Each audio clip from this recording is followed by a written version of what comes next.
Hey, what is up guys, I'm KBHD here, and this is the Samsung Galaxy Note 4.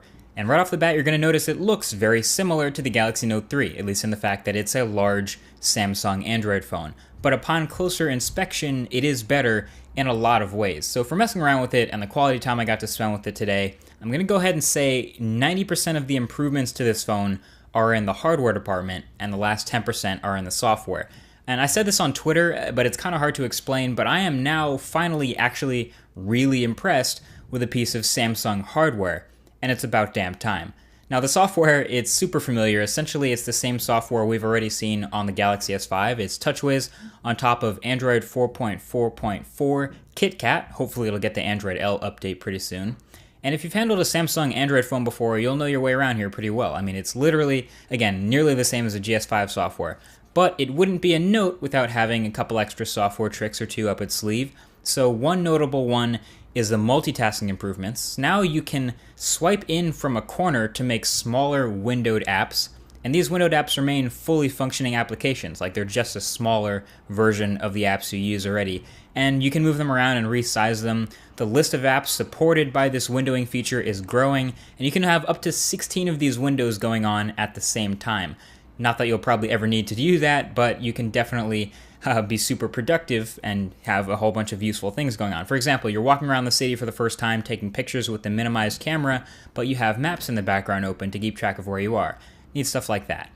Another software trick from being a Note is working well with the improved stylus. So the S Pen has a slightly updated design. It's now actually a little bit thinner, and it has this tip that's sensitive to many more pressure levels. So when you're writing text in their Notes app, the pressure levels will create a different type of script. And of course it works perfectly with the Note as you'd expect. I'm personally not the biggest stylus user ever when it comes to using my Galaxy Note, but they keep adding awesome features, so you can use it just like you'd use your finger on the touchscreen. Oh, and side note, if you go with an off-color Galaxy Note 4, like pink or something, the stylus is also pink. So that's a nice touch. But outside of that, I said this is almost Galaxy S5 software with a few nifty improvements, but there is a new wide-angle selfie mode, a new shortcut to take a selfie using the new heart rate monitor on the back, and there are a bunch of other features that I'll have to dig through the settings to check out.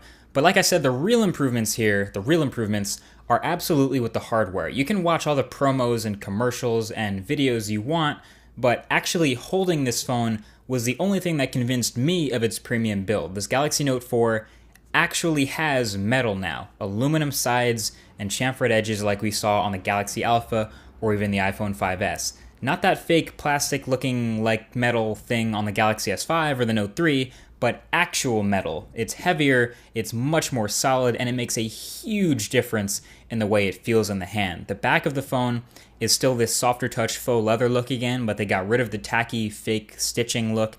And honestly, seriously, this is the best looking and feeling Galaxy smartphone I think Samsung has ever made, and I'm super impressed by that. It still has a removable back, so you can add to the 32 gigs of internal storage with a micro SD card, and you can swap out that 3,220 mAh battery whenever you want. Also, this battery now supports a rapid charging technology that'll get you from 0% to 50% charged in half an hour.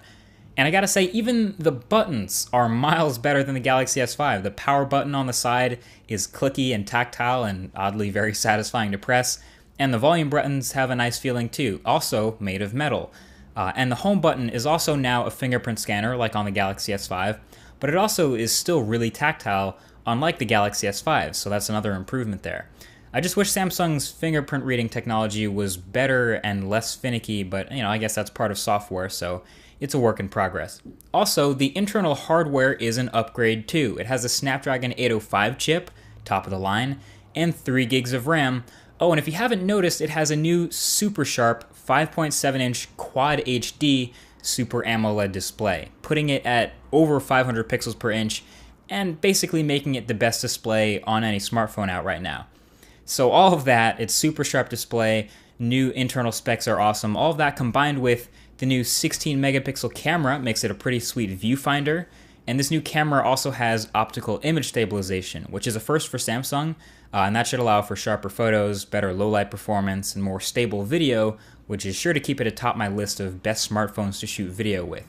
Now, a lot of these things that I'm spouting out at you are just numbers. Like, you can say Snapdragon 805, you can say 2560 by 1440, you can say 3220 milliamp hours, but I will definitely be putting these to the test for my full review. This is just the first impressions, so definitely subscribe if you haven't already, if you want to see the video that it comes out sometime in October when this phone is released, where I give my full review and all the things you need to know about this phone. But like I said, so far, after just spending some quality time with it, I am very impressed. And I watched the presentation, just like you guys, rolling my eyes, just because, you know, Samsung presentations can get pretty cheesy. But actually holding this metal in my hands changed my mind really fast. So the Galaxy Note 4 continues the Note tradition of baller hardware a couple months after the Galaxy S line comes out, and these top-notch specs, killer features, and now finally, a seriously improved build. And it's about damn time, Samsung. Thanks for watching. Feel free to leave a thumbs up if you enjoyed, and I will talk to you guys in the next video. Peace.